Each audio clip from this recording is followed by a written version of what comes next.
All right, good afternoon, everyone. Welcome to the Rebooting Education in the Post-Pandemic Era webinar series sponsored by Hoover's Education Success Initiative at Stanford University. This webinar series is an outgrowth of a set of essays about the challenges and opportunities for improving public education coming out of the COVID-19 pandemic. That set of essays, How to Improve Our Schools in the Post-Pandemic Era, is available on the HESI homepages of the Hoover Institution website, hoover.org. The six-part series has run weekly at this time and will again through next week, October 20th. Today's topic is who needs to be in the room where it happens to improve US K-12 schools. I'm Margie Raymond, and I'm the Program Director for Education at the Hoover Institution at Stanford University.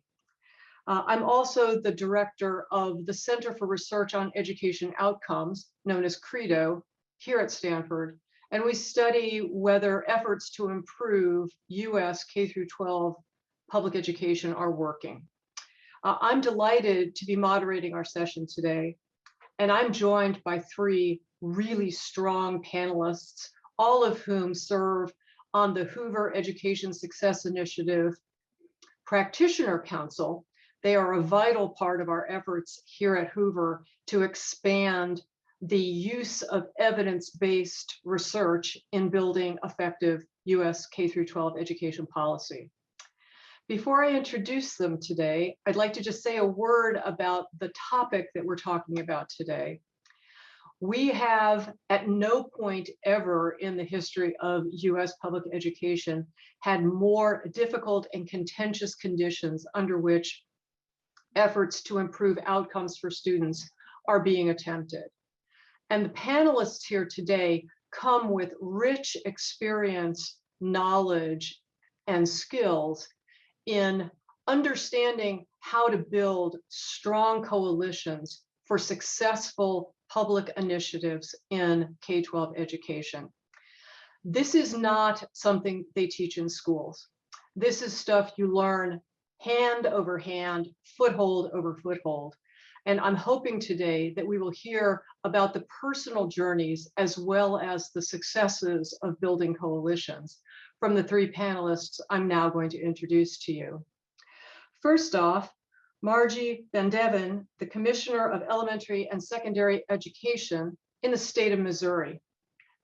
She was appointed Commissioner for Education in 2014 and has served continuously throughout that time. For those of you who don't know, that is a huge length of tenure for a state education chief. And that just is testament to what a great job she's been doing for Missouri. She has over 30 years experience as an educator and an administrator, but also as a builder of really effective partnerships for education. Can't wait to hear what she has to say. Second, Darrell Bradford is with us today, and he's the president of 50CAN, which is the 50 State Campaign for Achievement Now. He's also the executive director of its New York branch, New York CAN.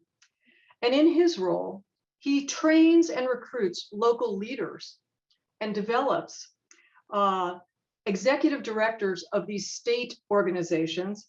He also runs an advocacy fellows program and trains citizen advocates. So he is also very knowledgeable about what it takes to build the necessary momentum for change.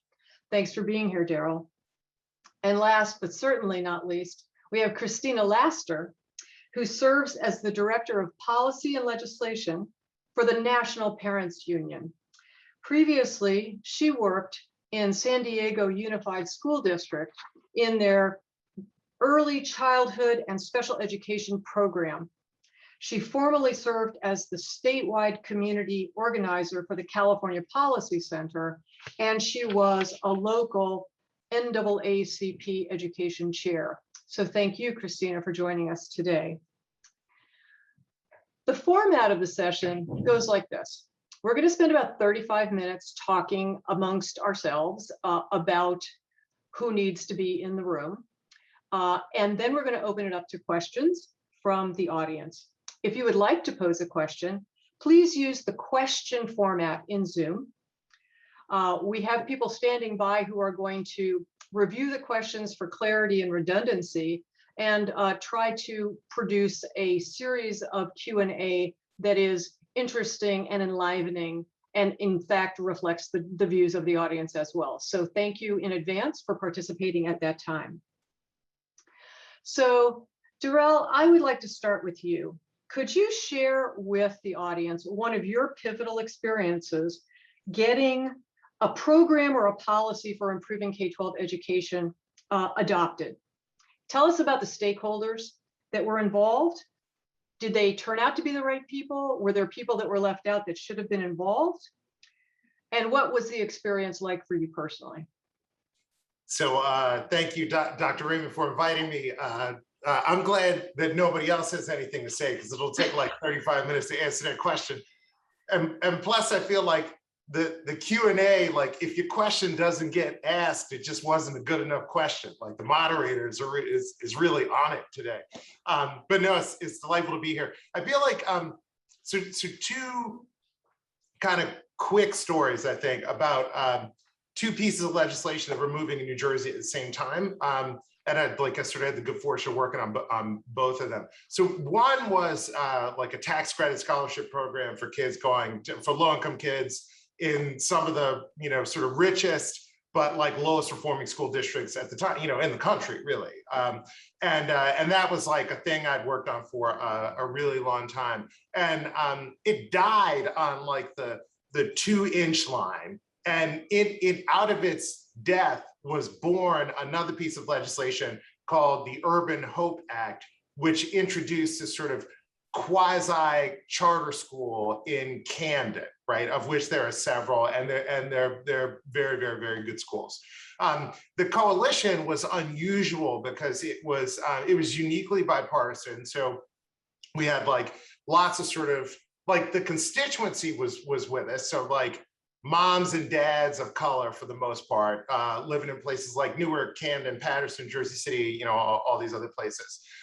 Sort of paired off with like choice supportive Republicans and like rim Democrats. So like blue dog Democrats who had a sense that like they were paying for very expensive schools that kids were going to, like via high property taxes, and were against that and wanted to see sort of like something different actualized. And in the end, the failure to get that over the finish line meant that this like a power broker in the New Jersey Democratic Party wanted the thing for Camden, and that's how the thing for Camden got done. So in this one instance, I guess you see like this unusual coalition. It's like tripartisan coalition, and in the end, you just get demonstrated that like legislative leadership or like party leadership matters a great deal because that guy wanted it and it got done. On the other side, just sort of much more quickly, I worked on reforming tenure in New Jersey. And at the time we had the oldest tenure law in the country. So I'm out here on my horse with my lance, doing my best Don Quixote. And I worked for like the richest person in the state at the time. And we didn't have much of a coalition, but he had about like 10 billion coalitions, and each of them had, sort of like George Washington on the front of them. And so we were able to get something done with a different sort of power, like very small coalition, a lot of money, a lot of political money, a lot of advertising money, very at 50 Cam, what we call like elite negotiation. Like the governor wanted something, the commissioner wanted something, a few legislative leaders wanted something, and we largely got something that done that way. And that policy still sticks, although it has been sort of reduced over time. That's a great story. Margie, can I turn to you and have you answer the same question? Sure, and I agree. I think we could probably use the entire session to talk about these things because it is such a time of learning when you're going through these things. But for me, I would probably go back probably about 7 years now when we passed our statewide accountability system, which was obviously accountability has evolved significantly even since that time. But originally, when we launched that program, we got significant pushback, moved very, very quickly, got significant pushback, and had to restart. And so I think what we're talking about today, this experience will inform quite a bit about what I'll be sharing later. So what we did on the restart to really gather the coalition was and when you're talking about state accountability systems and what makes a great school, a lot of times you start getting into technical numbers and that sort of thing. And we needed the technical experts to help us with that. But what we really cared about was what do we value as a state? And so we did statewide meetings, statewide engagement meetings, going around and asking various stakeholders to start with those very solid value systems, developed our policy goals, and then we're able to come back to those over and over again. And so learned quite a bit about how people operate for the state of Missouri. We do have today some of what we're here on the political side. At that time, it was much more about urban rural needs. Sometimes they were similar, sometimes they were different. We had school districts that were 26 students, school districts that were 26,000 students. And so how do we make something work to improve opportunities for every single child? Because that was the primary policy goal that we needed to come back to, was really establishing the state expectations for every child in the state to have a quality education and to move forward. And so if you're doing that, how does this play out in one of our smallest rural districts? How does this play out in the urban districts? And then who needs to be at the table to help inform that policy? So I think we did that was a great start for us in helping build. It was not just educators, it was parents, it was students. I think we fell a little bit short on the business leader side. That is one area where you'll hear me talk about probably later today, that importance of getting business behind what we're doing and understanding. But the parents, the teachers, the students, the school leaders were all very, very influential in the direction that was set. Thank you. And I particularly like the broad base of those stakeholder groups, because that's not always the numbers that you see. So interested to hear a little bit more as we go on today. Christina, can we hear from you as well? Yes. So I want to acknowledge that, parents in the community recognized in policy and decision making, they were listed as stakeholders, but weren't treated as such. And so early on as an organization, we really wanted to bring the parent voice to the forefront in a real way that impacts decision-making processes and on every level. And so we looked at how to bridge the gap between that community organizing and the law and the legislatures. And do parents really dynamically understand what is taking place, or are they just in the room being talked to, at, or about, right? So we were able to successfully engage with the current administration on making sure that parent stakeholder groups are present when decisions are being made about education, regarding funding, regarding what was happening with the pandemic, whatever that may be. One specific example that I do have with regards to bridging that gap between organizing the law and lawmakers and parents as key stakeholders to their children's educations was when the top-down decision and appointment was made for Cynthia Martin from San Diego Unified School District. I understood dynamically the parents' experiences were not making it to Congress, and that Congress needed to hear from the parents that actually were under her leadership and knew dynamically the experiences that their children were having in schools prior to them making the ultimate decision to make her Deputy Secretary of Education. So we spearheaded a campaign around having the parents' voices come to the forefront, really acknowledging and respecting that their experiences were authentic, they weren't making it up. And then really just in national coalition with other community organizers and other organizations, being able to have meetings with the HELPS community committee, being able to have those legislative advocacy types of sessions where parents were in them and able to say, I recognize that you're an elected official. Some of us, we're talking elected officials that were our congressional reps too. And we're saying that this is what we desire, right?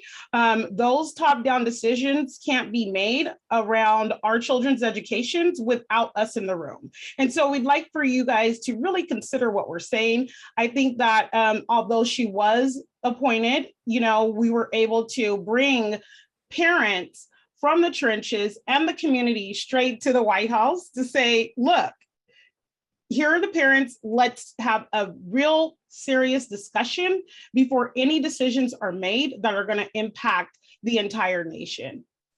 Thank you. Well, that sounds like it was an extremely influential exercise that you took your parents through, and hopefully was beneficial for all parties concerned.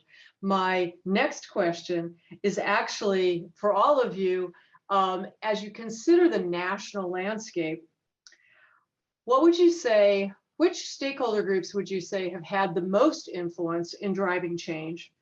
And I would really like to limit this to the positive change for school improvement, not necessarily a continuation of the status quo. And I'd like to know whether you think earlier successes for some stakeholder groups means that they are more or less willing to form coalitions with other new emerging stakeholders. So the question is really who's been the big dogs up till now, and what does it mean for building broader based coalitions now? That's the question. So Margie, could we start with you this time? Sure.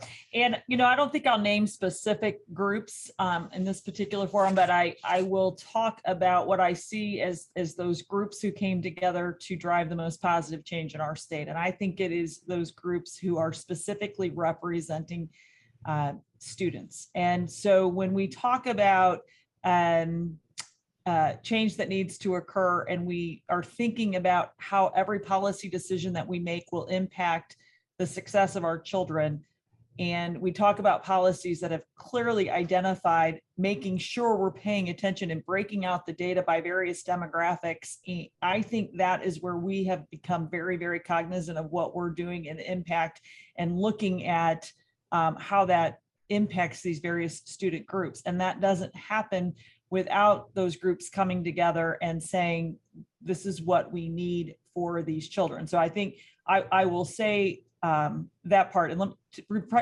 repeat the next part, because that is a little bit different than.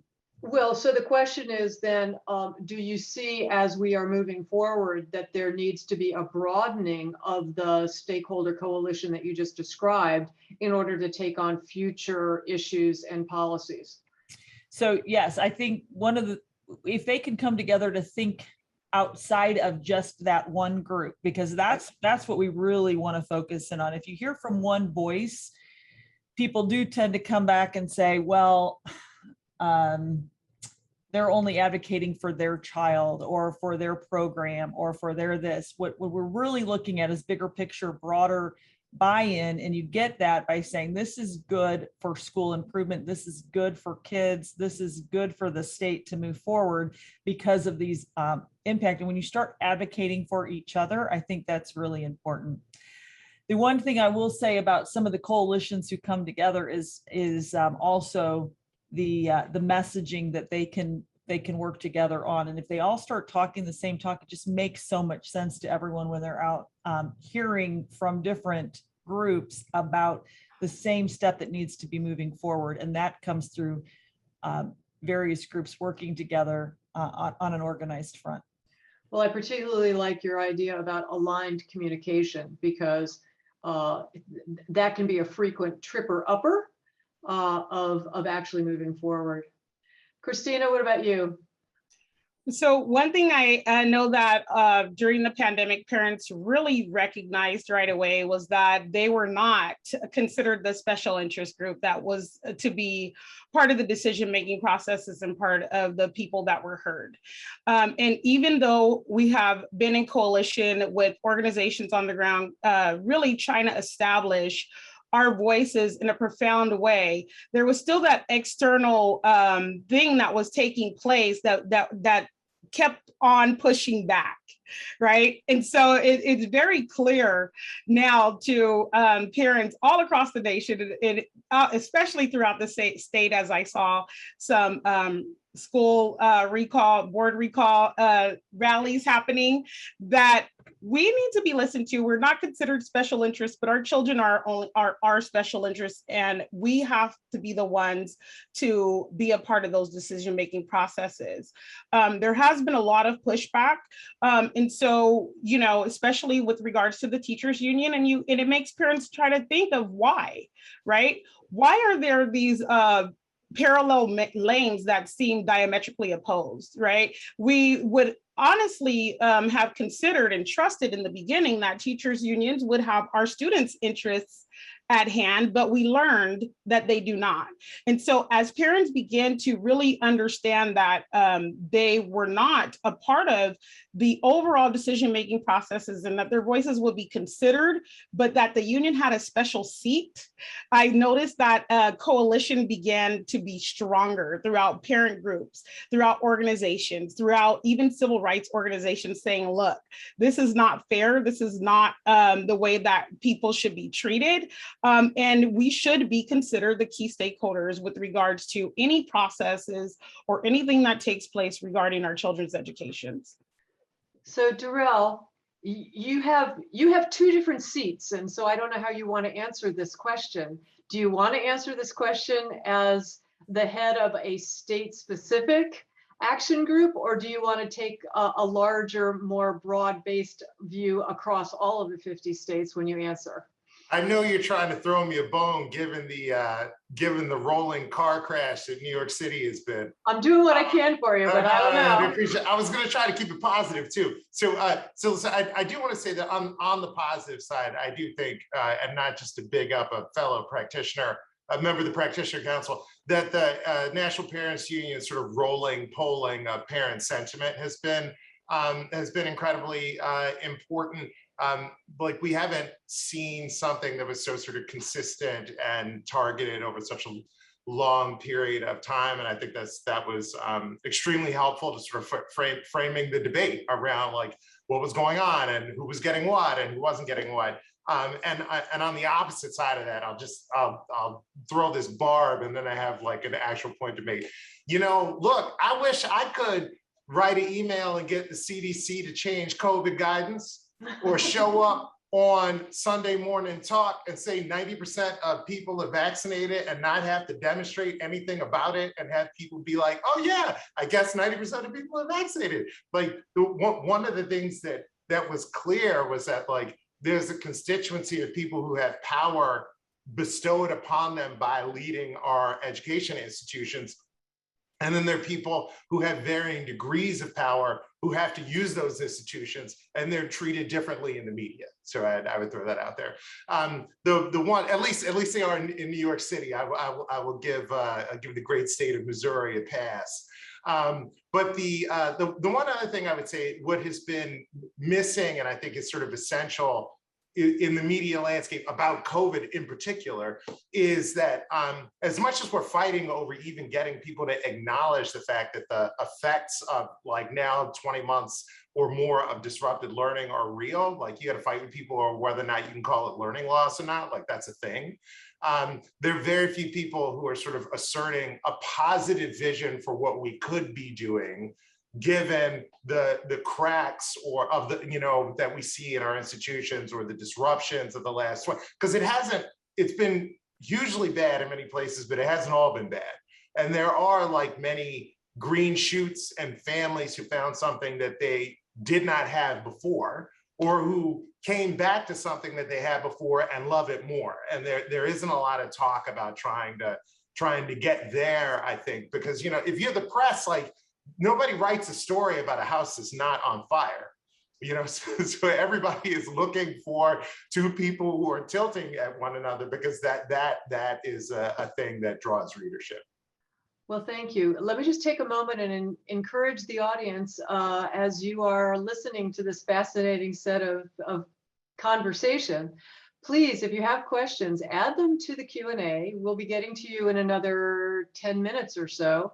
And we'd like to make sure that we give you the opportunity to participate in today's conversation.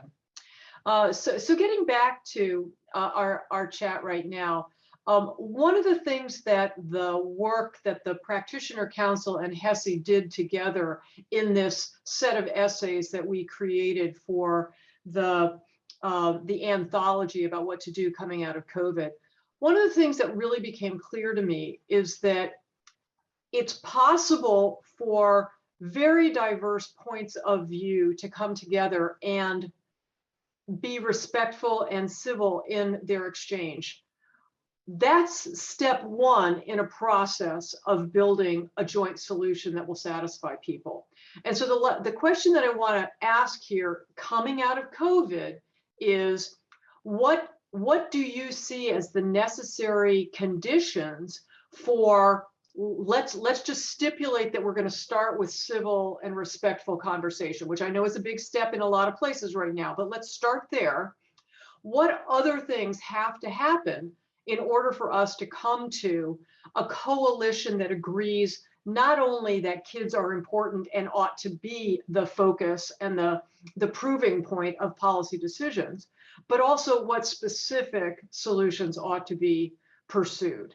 And so, Commissioner, I'd love to start with you because you're living this every day.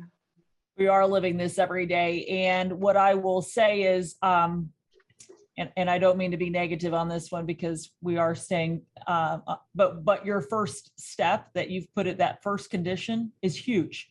No, I mean, I get it. We absolutely have to come together and be able to talk, even if we disagree. And so for me, it's always that first step of seek to understand where are the various positions coming from, because what we're seeing in, I mean, almost every decision that I have made or every decision it feels like we make or schools make, it is about a 50-50 split right now. I mean, 50% fully support it and 50% do not. And that is very unusual for me in my experience. I used to play the 80-20 game. You know, you usually had about 10% that agreed, 10% who didn't at all, and then 80 were kind of in the middle.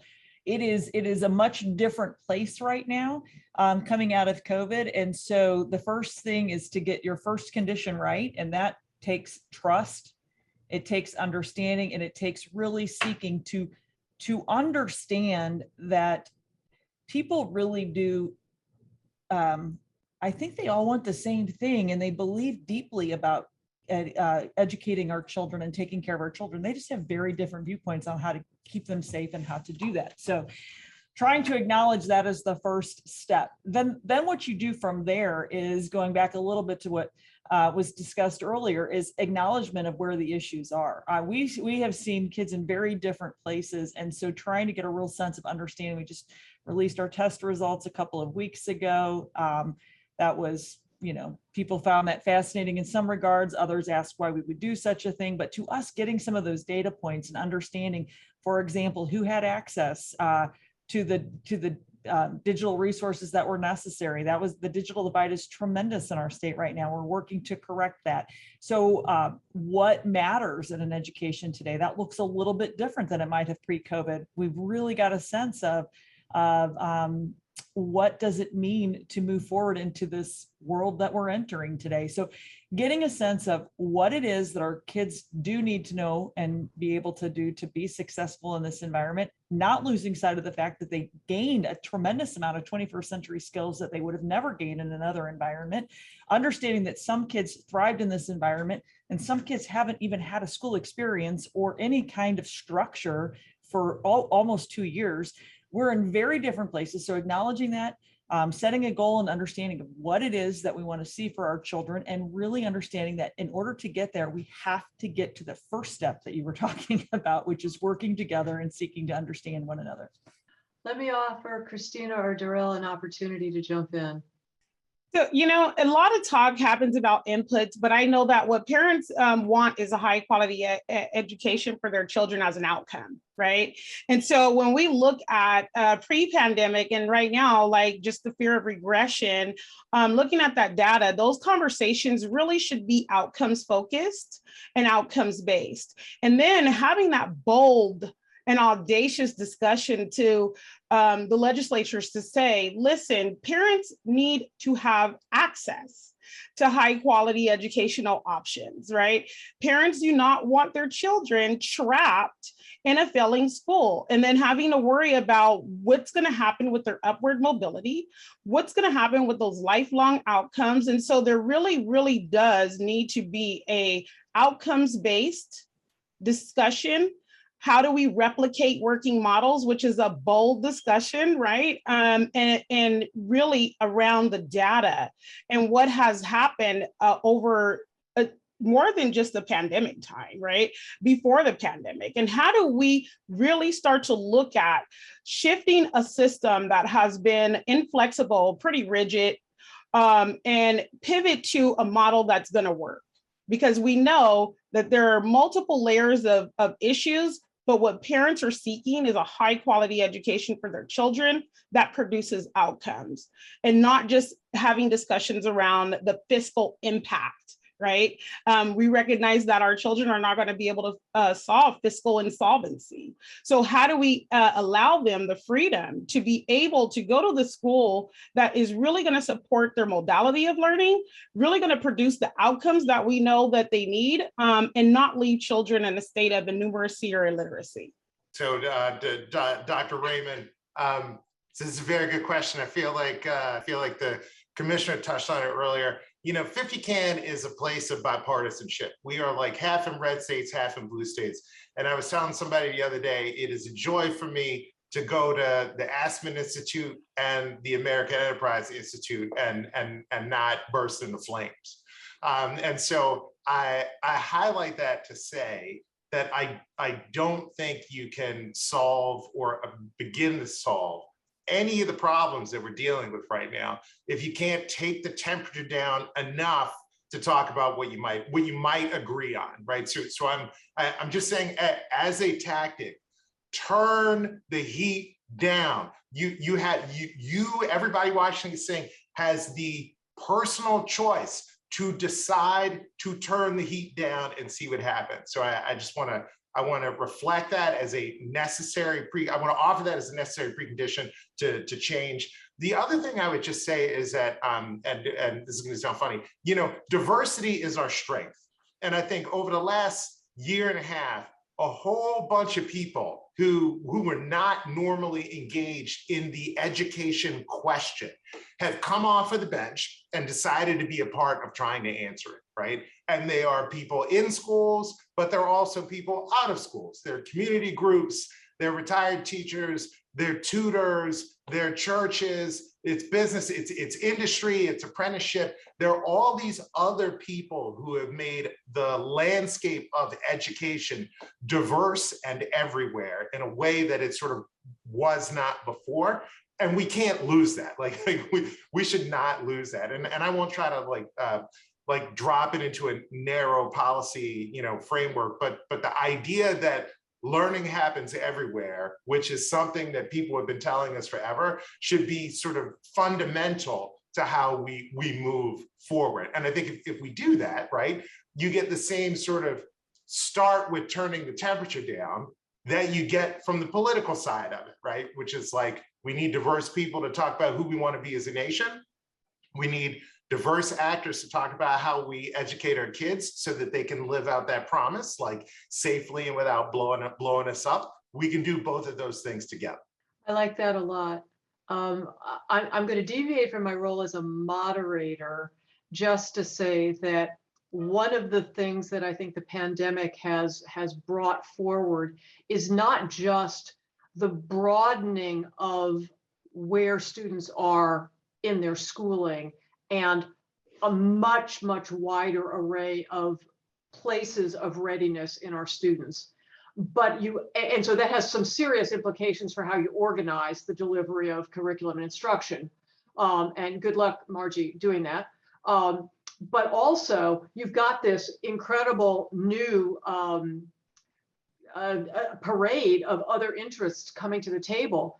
The good news about that is that there are so many more people who understand how completely foundational education is to the fabric of our society not only individually for the kids and their outcomes, but how those individual outcomes have the ripple effect through local communities and local organizations up through, including to our nation.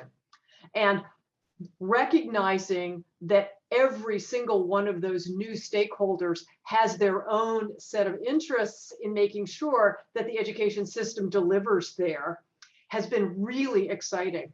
It's very much more complicated because you have people without histories, right? They don't know all of the puts and the shoves and the takes that have happened over the last 10, 15, 20 years. So they don't really understand the sort of subtleties of the maneuvering that goes on.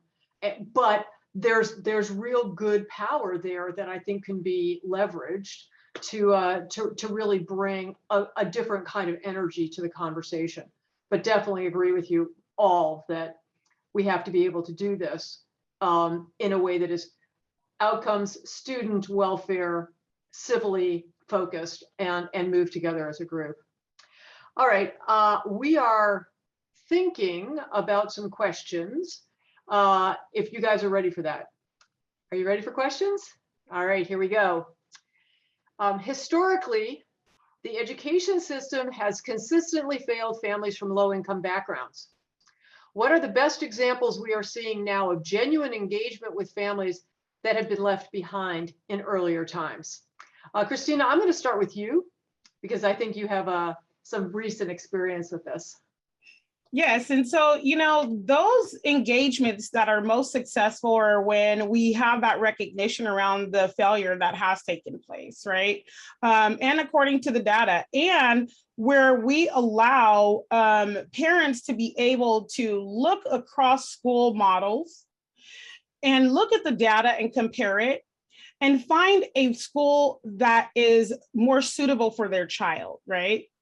And so when you have that ability, and then you can look at a state where they're also replicating those working models and parents have access to them, that's where you find success rates change. When you have parents who are, forming formal advisory committees and councils to the district schools that their children attend, and they can actually see their input reflected in the decision-making processes. Then you have a recipe for success. Then you have a recipe for engagement where you will have the parents in the community as stakeholders want to continue to engage because they know that they're being taken serious and they know that their voice and their input is impacting change. At what rate of change that happens, it varies, right? And it varies according to the level of collaboration and the desire for meaningful progress. And so those are the ways in which I believe engagement has the ability to utilize what works and then can continue to move forward through various means through district advisory councils and committees that parents have a decision-making seat at. Thank you. Margie, let me turn to you because obviously Missouri has been a state where you've had both success and less than success in addressing high quality schools in neighborhoods and communities that have been long underserved. So what's your take on this? Well, I think I'll go back to the original question that was asked because I did read the whole question and I saw the last part of the sentence when it's and talking about do we care? And I hear that sometimes in Jefferson City, we're in the more remote areas, and do we care about these schools that are really struggling? And we deeply care about the success of those children, and yet trying to get into those communities to get the authentic engagement. I was just on a phone call yesterday, with a parent in one of our districts that's struggling, and he was president of the PTO. And I said, tell me, what are the authentic strategies? Because it is part of the secret sauce, getting the parents, getting the pastors, getting the communities to rally together to say, we're going to set these high expectations for our children, and we're going to make sure that we're all working together to hold high expectations for our children so that they can move on for success. Right now, I will tell you, some of what we're working on is making sure kids come back to school. Some of these children literally have to get back into the mindset of going to school every day. This is, it sounds simple, but if you think about it, there are some challenges there. And so how do we get authentically get parents involved, not just showing them results, not just, as Christina said earlier, talking at them, but genuinely, how do we work as partners? Missouri was very proud of beginning with parents as teachers and really coming together to say, these are our expectations at school. These are our expectations at home. This is what we want for educational outcomes for our children. And here's how we will get there. So, so much of it is the relationship key that we know. And so much of it is being able to, I'm going to go back to this all the time because it's one of our biggest things. The teacher shortage right now that we're experiencing is very, very real, and it seems to impact some of our struggling districts the most. How do we make sure we're able to retain the best teachers in some of these greatest needed areas? And that's a policy that I think we can work on. And so parents, the teachers, high quality curriculum and instructional materials, and high expectations for every child. I would just say, I don't want to belabor it, and I could never run a state school system, so I commend you for taking that punishment on. But I do think we're sort of coming up against two questions here, and they live in this thing about like, why can't we organize a system that works well for the most put upon kids? The first one is just a challenge of empire almost. And when I say empire, I mean distance and location. It is just incredibly difficult to manage the education of like 70 million kids centrally. Even if you break it up by 50, right? Even if you break it up by 14,000, it's just incredibly difficult to do, right? And so I think one of the things we are doing is coming up just against a challenge of distance and scale. And the other one is of size, right? So, I don't know a lot of school districts above 10,000 kids where everything's going well for everybody, right? And so I do think that the part of the problem is that it is very difficult the way we have public education arranged to be successful in the granular when circumstances are not average, if that makes any sense.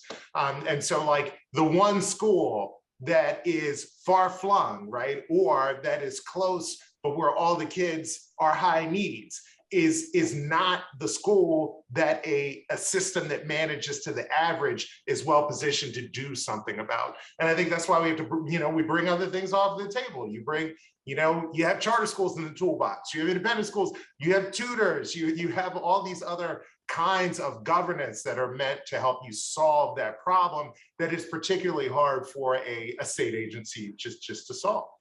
So I like the idea that the solution set has to be diversified in order to assure that all students get the opportunity that they need. It does sort of beg the question about whether individual personalized learning plans have a viable strategy in our landscape today. And so I'm going to deviate from the questions from the audience to circle back to this group and ask them if they have a view about that, not just from the theoretical perspective, but from the practical perspective of making it work for kids. So Christina, what do you think? I do believe that individual educational plans work best with kids' modalities of learning, right? Really, the challenge is what is the capacity of the system to be able to do that, to offer each and every child an individualized learning experience. And so there has to be a look at the way that children are learning, what types of environments are most suitable for them, and offer those environments, whether it be personalized learning, whether it be, I see some questions in the chat about homeschool, right?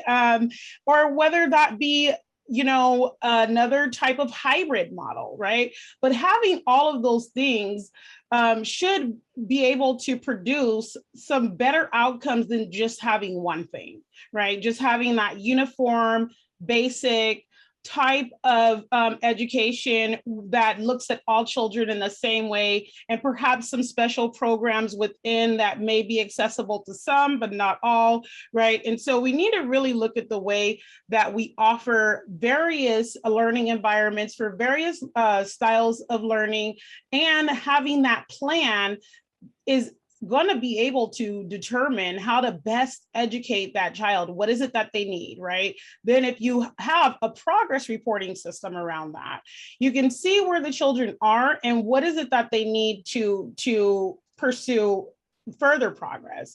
And so I think that that is a good way to even just start to assess the needs around the modalities of learning of the students that enter into the educational environment. But we do have to really look at the challenge of the capacity of the current education system to be able to produce that. I would like to, I know the commissioner does not have to deal with these dreamy talk things. This is dreamland. She's very focused on the practical. So I want to acknowledge we're going to dreamland. But, you know, on the one side, I just want to say that, like, again, this diversity thing I think is really important, because one of the ways that districts, right, or state education agencies deal with individualization is through selectivity. So like magnets, G&T, these other kinds of things, like I'm supportive of those things, right? Because that is how that type of governance does specialization. But the other thing I would just say is, like, again, fantasy land. So this suit, I haven't worn it forever. I'm happy I can still fit it because I've been inside for like a long time, right? And it's a custom suit and it wasn't that expensive, and I got it online, right? And so like I went to a place and they measured me, and I picked some stuff and they sent it to me, right? And the only reason why that is relevant, and trust me, it is relevant, because back in the day, there's no way I ever would have been able to afford a suit made just for me, right? And over time, enough people like tried it, did things. Obviously, you get computers and a whole bunch of other things involved. And eventually, it's not cheap, but it's much less expensive and available to more people. And I think the question of personalization at scale is a similar question, right? Right now, it is incredibly bespoke and individualized. And so if you're rich, you can get it, right? Or if you're incredibly industrious, you can get it. But we haven't crossed the threshold of relatively inexpensive and widely available. And I think we can do that. We just have to decide we want to finance such a thing, right? Get a universe of early adopters to help us trial it, right? Roll out something to the world so more people can trial it, and then we see what happens. So I think there are plenty of positive examples about how we can get to something that is both widespread and individualized.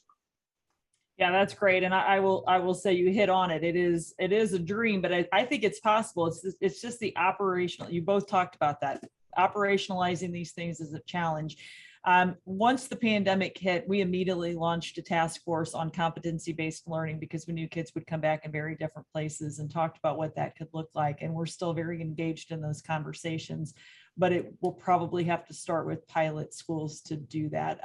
To do that statewide out the gate, we have found might be a bit of a challenge, but it just really makes sense.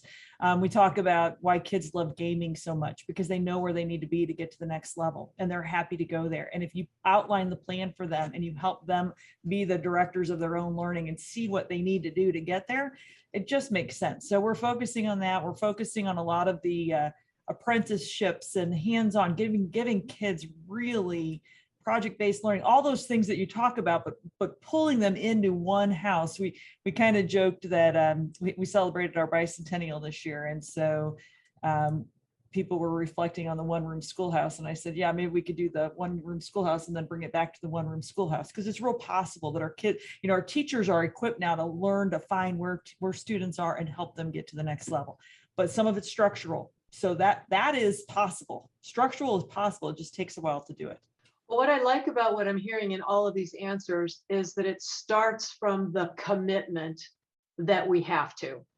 And rather than acknowledging the constraints that we face now and making that the answer, we're saying the constraints are the things that we have to address in order to recognize this value of making sure that every single student's needs are identified and addressed and met, and they are brought forward so that they can have opportunity.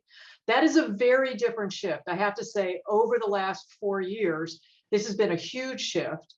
And while I think the pandemic really put that on steroids, I did actually see some of that conversation starting before the pandemic. It took on an additional level of incredible urgency in the last 18 to 22 months, but still, I think there's a long road ahead of us. I would love to return to one of these questions that relates to it. I wanted to know if you thought that the available data that we have about how students are doing is going to be sufficient for us to have the conversations that you folks have just been having. And so, you know, I'm a data nerd, and so I like the data, but I also recognize that there's not much that we can do with the data that we have, I think. But is it sufficient for the conversations we need to have right now? And if not, what additional data do you think we need to have on students and contexts in order to be productive in these conversations? Commissioner, can I start with you? Sure. You know, is it sufficient? I'm kind of like you. I like the data, and so I would say it's not quite sufficient. And we've been very careful to talk about the data that we did release, that it is one data point, and it should be treated as one data point. And although we had over 90% participation rate, and we did require a standard administration of that, where we required students to be that test to be taken in the classroom, which is a little bit different than I think some states may have done. We still feel like it was, you know, the year was so disruptive that we can't say that there's anything standard about it. So what we did try to do with that is to attach various data collections, because as you know, you have to know what you want to know before you start collecting the data, or it's really hard to go back and get it. But we wanted to know what was the impact of the delivery mode. So we did try to find out the primary instructional mode for each child. We did try to talk about the availability of high-speed internet access, those sorts of things. And now we're going to be working with our growth model to be able to better quantify what that learning loss could potentially look like and how it impacted various populations. Is it sufficient? I still think it is not sufficient to know exactly where we are. Some of the things that we need to count on are some of the local assessments, some of our teachers, and I don't think we've talked about this as much yet, but the mental health needs that our children are dealing with are very, very real. So getting a sense and understanding of where our kids are and the culture and climates that are existing in our schools, I think are also helpful to know what we need to do to provide the right interventions to move forward. Either of the other two want to add to that? Well, then I'm going to add one last question before we wrap up. And it's a little bit of an abridging of some of the questions that we received. We've talked about the fact that there are people with power, there are groups with power, and that the pandemic has broadened the number of folks who want to be at the table.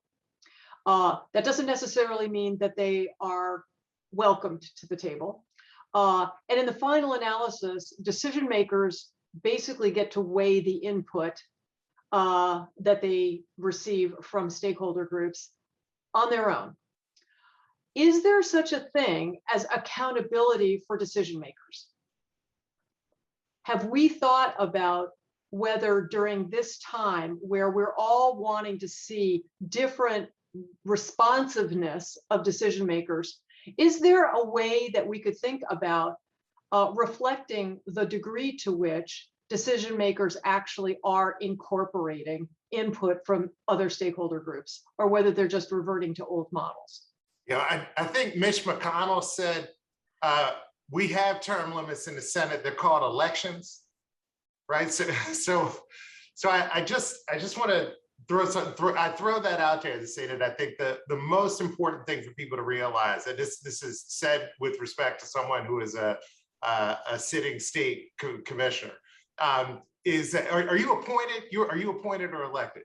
I'm hired by the State Board of Education. Okay, all right, so there you go. All right, who are, okay, so. They're so, appointed by the governor. And who then are appointed, okay, so the governor's the guy, right? So if you don't like the commissioner and you don't like the people who appoint the commissioner, you got to fire the governor, right? And I highlight that to say that same thing in New York, right? If you don't like what's going on, you got to fire the mayor, right? So it is incredibly important that people actually, it's like, lots of people are just like, we got to get politics out of education. You can never do that. The education process is fundamentally political, right? So that is the first sort of Yoda, like you must unlearn what you have learned moment, right? And one of your instances where you tell people that you want to be heard, and if they don't hear you, you can punish them is in an election, right? So I just want to highlight that. You can also replace them through an election, right? Which is another way to kind of do this. I would just say that, like, if you don't want to be in the election business or the passing laws business or the raising money for campaigns business, you have to be in the exit business.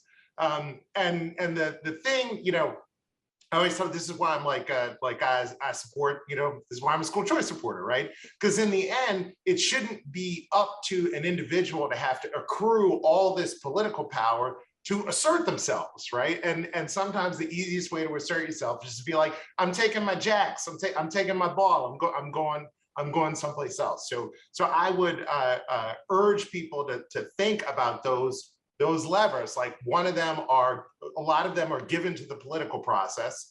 Some of them are you being a part of the political process. And some of you just deciding to show people you're serious and leaving it all together as ways to make sure you are heard. They aren't the only ways to make sure you're heard, but they are some of the loudest ways to make sure you are heard. So I'm going to jump in here and quote a book that I loved when I was a student. And the title was Exit, Voice, and Loyalty. And you're talking about essentially loyalty, amassing enough personal power from within the system that you can change it, or exit. I think my question was actually going towards voice, that there may in fact be a spotlight effect that can happen if you're continually monitoring how people are behaving when they're making decisions. And so I don't see that we have a wide practice nationally or even in locations about monitoring what's happening and reflecting that back out to the larger community. I think that may be in fact a frontier that some of the stakeholder groups that we've been talking about today, who may not be holding power right now, can exercise indirect influence without necessarily having to choose between staying in the system and exiting. So I would offer that. I'm going to give each of you 1 minute if you have anything you'd like to say as a wrap up, and then I'm going to close this out. Commissioner. Well, you know, I would possibly like to go back to that earlier comment, because I would really like to see some of the politics getting out of education, and I know that they are there. And this might be a good time for me to clarify that I actually was out of this job for a year. So I didn't do that consecutively. There was a time when politics took pretty big heat here in Missouri, and I was removed and then brought back on. And in the Missouri Constitution, I am in a nonpartisan role, and those board members are appointed as such. That being said, I think there has got to be accountability for the leaders who are in these chairs today. And every time, local control state, every time I meet with our superintendents, not every time, but many times I just remind them that a decade from now, we are all going to be judged for the decisions that we made during this very pivotal time. And we have to sleep with that. And we have to get up and think about it. And as I said earlier, 50% of the people are going to agree with you and 50% are not. And so you really have to have your North Star identified, focused on, and always doing what's right for the kids and being able to defend why you're making the decisions that you're making. But accountability is very important there. Okay, I think that's a walking handbook right there. Thank you very much. Christina, last minute, last comment. Yes, so as a school board trustee, I am constantly encouraging parents to see themselves in those seats, right? And so if we were to look at the most local control possible, why not the parents and the community members that care deeply about education.